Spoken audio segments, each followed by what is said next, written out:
तो भीमा शंकर जो है असम में काम रूप देश कहा जाता है असम को, तो वर्तमान में पूना के पास जो महाराष्ट्र में है वहाँ पर भी वही है। तो ये कैसे स्थापना हुई, सनकादि ऋषियों ने पूछा सूत जी महाराज से।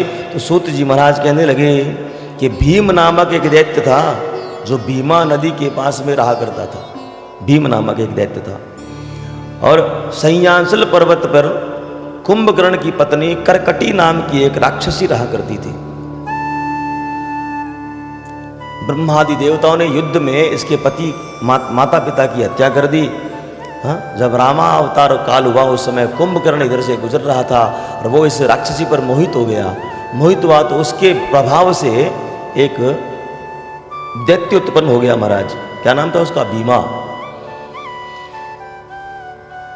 अब एक दिन की बात, वो भीमा अपनी माता के पास बैठा था। उसने पूछा, माँ मेरे पिताजी कहाँ हैं? पिताजी क्यों नहीं है हमारे पास, कहाँ गए वो? तो सारी बात बताई। इन दैत्यों ने, इन देवताओं ने तेरे पिता की हत्या कर दी और तेरे पिता जो है तुझे उत्पन्न करते ही चले गए और राम ने आपके पिता को मार दिया।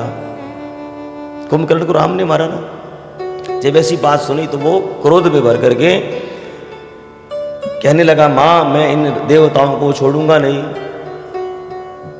तो बोले बेटा ऐसा नहीं होगा। उसने शिव की तपस्या करना आरंभ कर दिया। मतलब ब्रह्मा ने माना है तो शिव की तपस्या कर, शिव सबसे ऊपर है। अब शिव की तपस्या करते करते कई बरस बीत गए महाराज।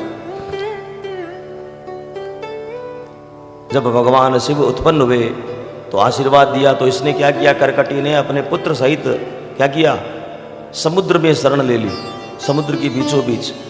अब वहां पर धन कहाँ से आवे, तो क्या करते थे लोग सब मिल करके, जो भी नौकाओं में यात्रा करते थे उन नौकाओं को भी हरण कर लेते थे और उनका सारा धन छीन लेते थे महाराज। अब तो और सब परेशान हो गए। अब सब ने मिल करके वहाँ पर खूब भगवान शिव की आराधना की। जब शिव की आराधना की तो कामरूपाधीश्वर एक राजा था।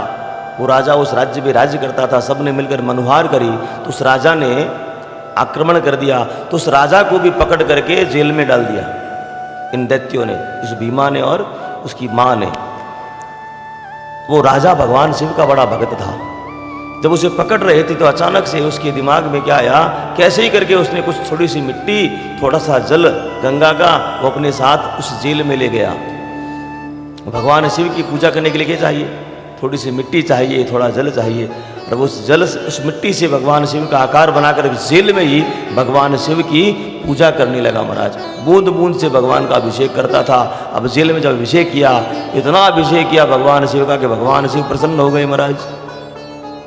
एकांत में जो भगवान की पूजा होगी वो सर्वालय कभी नहीं हो पाएगी, करके देख लेना। हमें तो शिव बड़ा मौका देता है एकांत में रहने का। कभी एकांत में बिना मोबाइल के, बिना टीवी के रह कर तो देखो, 2-3 घंटे के बाद में जो आनंद आना आरंभ होगा, हाँ?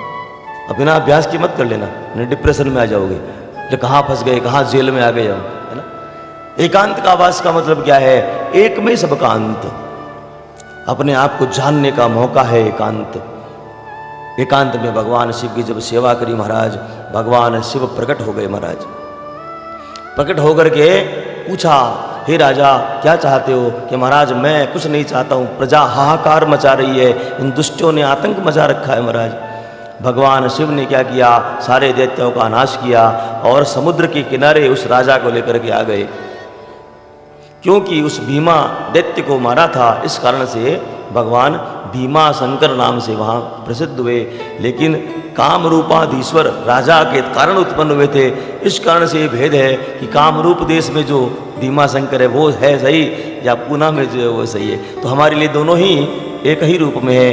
कामरूपाधीश्वर भी भगवान शिव का रूप ही है और भीमा शंकर भी भगवान शिव का ही रूप है। बोले भीमा शंकर भगवान की जय हो।